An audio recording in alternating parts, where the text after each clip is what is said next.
Hey, what's up, folks? It's been a while. Finally got the F5 back on the bench. Um, I've just been doing a bunch of life stuff and working on the shop a little bit.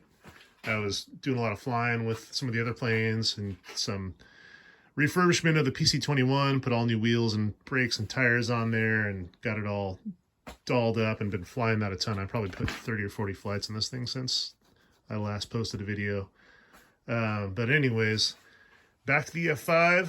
The big thing I'm doing right now is I'm actually gluing the wing mounts back in place with the proper dihedral or lack of dihedral, whatever you want to call it, or lack of anhedral. So that's in there cooking right now. I've got, you can see here what I did is I actually kind of hinged. I did some little, these are cut up pieces of credit card. I screwed those onto the wing and the fuselage, and that allowed me to kind of create a hinge here to keep the wing incidents aligned and keep everything lined up, but I can play with the dihedral angle. And then underneath there were some blocks that I glued in here as well that just again keep the wing from falling down, keep everything aligned.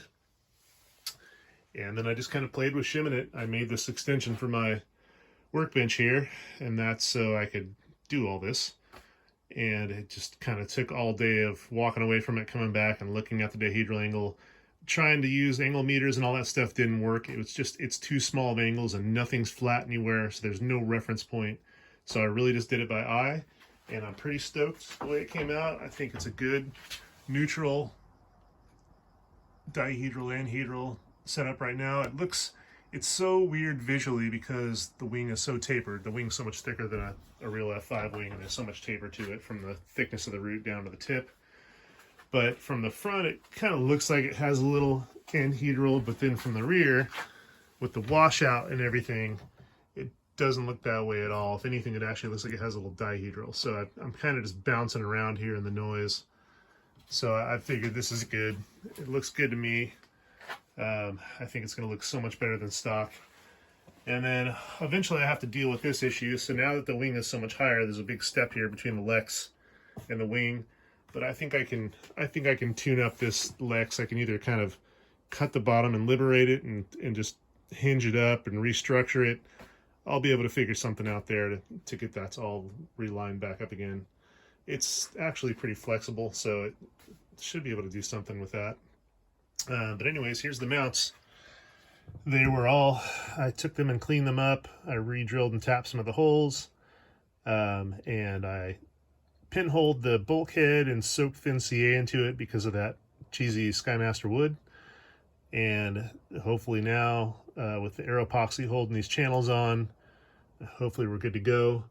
This was stressful gluing all this in because air epoxy and wing mounting, it's just, you get epoxy everywhere, you barely breathe on it and the wing mounts move. I can't really clamp it because when you go to clamp the mounts, they move, and you've got to have the top, the spar has to be registered against the top of the channel because there's play in these.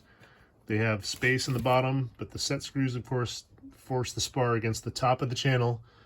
So it's just tedious. It's just that kind of work where you just got to think about it a lot and then execute. And I even, at one point, had it all glued in, and I pulled the wing back out because I just had a feeling I had probably glued the spars into the channels because I had drilled holes through the bulkheads so I could pump with a syringe, pump epoxy in behind the channel, because the way it is, it's really hard to get a good amount of glue behind that. You tend to kind of wipe it off when you slide the channel on. So long story short, I screwed up and I actually pumped epoxy into the channel and almost glued my spar in. But I'm glad I double clutched, took it out, cleaned it up, and put it all back in. I've got lots of oil on the spars, so if there's a little glue in there, I'll hopefully still be able to pop it apart. So it's just stressful. I'll be stoked when this is done, but it really feels good. It'll feel good when the plane is not, when the wings are plugging back in, so the plane kind of feels like it's coming together and not being ripped apart. I'm really excited to get to that point where I'm just adding things and not having to tear things down.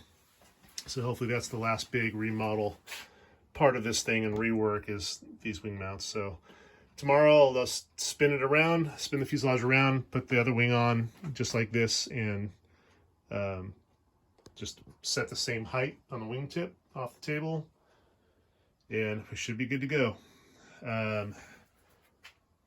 Yep. So other than that, I also was working on, you'll see the other videos of working on the power system. I have a few things left to do on that. I want to actually run this again with the exhaust nozzle. So I don't know if I'll have that video posted before this one, but I want to put that on and see how it affects the thrust. As it stands, I'm getting 20 pounds of thrust out of this, no problem. It's actually like 21 peak, and that's at 100 amps, or just over 100 amps on 18S. So it's doing really well, and I've had no problems. The temperatures are good. Battery packs are holding up well. Flight time seems like they'll be reasonable. Just doing simulated stuff, like, I mean, I'm looking at certainly at 4-minute flight times, maybe more, and that's just with relatively small packs. Like, they're 6200 at 4.35, but at 4.2 volts they're only 5800s. So those are actually really small packs. So that's looking good. And then the other cool thing in my shop is I got myself a lathe. So I've actually got the stock in here right now to make the struts for the F5. So I'm making custom struts because I didn't like the little shorty T-Rex struts that this Skymaster came with. So I'm going to use I'm going to use the Skymaster offsets. I'm just going to, so I'm actually going to reuse the Skymaster fork for the front.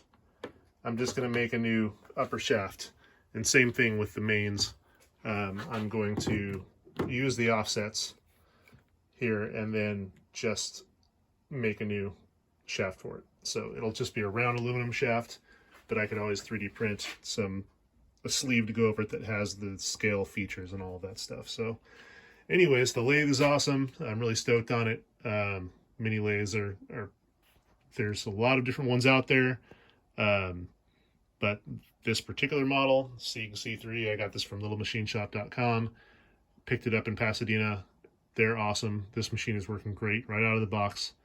I want to do some other things with this, but it's really cool having a lathe in the shop. So that took a little bit of work to get this all mounted up and get a workbench in here for this. And my old drill press is now over here and off my airplane workbench, so I'm stoked on that.